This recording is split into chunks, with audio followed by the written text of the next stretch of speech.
يعني ئیجازەی سایقی، عقدی زەواج، تاپۆکردنی خانوو، ئەم بابەتانە وەکو چی سەیرەکە؟ حەڵالکردنی زینە.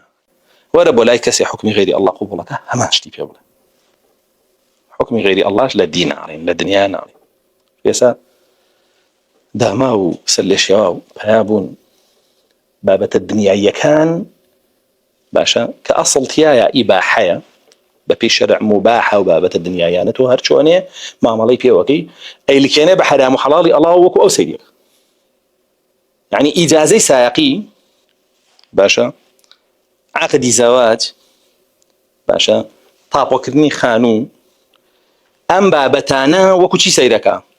حەڵالکردنی زینە، حەڵالکردنی کوفر ئازادی بیرروڕە، حەڵالکردنی ڕیبا. چیم بۆ کەی دوانە وەکو یەکن، دوانە وەکو یەک نین.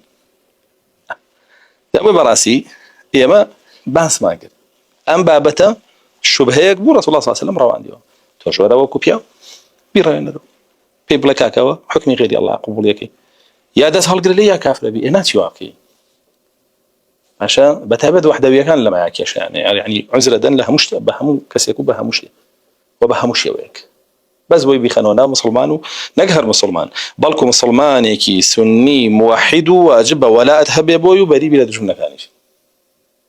ئەوات لێ یەکەن و نابێ دڵیشی بێشێنی، نابێ پێشی بڵێ ڕێگاکە و غەڵەتە.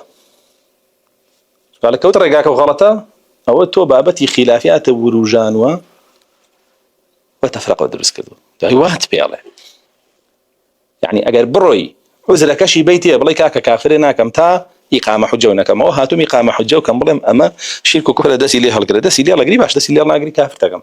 یعنی خۆی ئەگەر ڕاست کە ئەبێ وا بێ موقیفی کە موقیفیشی وانییە پێی ناخۆشە منیش پێی بڵێم ئەوە تۆ کەوتویتە کوفر و شیرکەوە.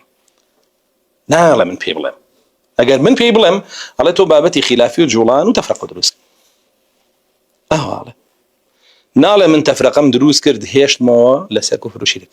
چ تەفرەقەیەکیش افتراق لە ئیسلام، افتراق لە سنە. يعني جاء كاتو الإسلام يلا لك فراب منته، جاء كاتو للسنة يلا لبداية منته.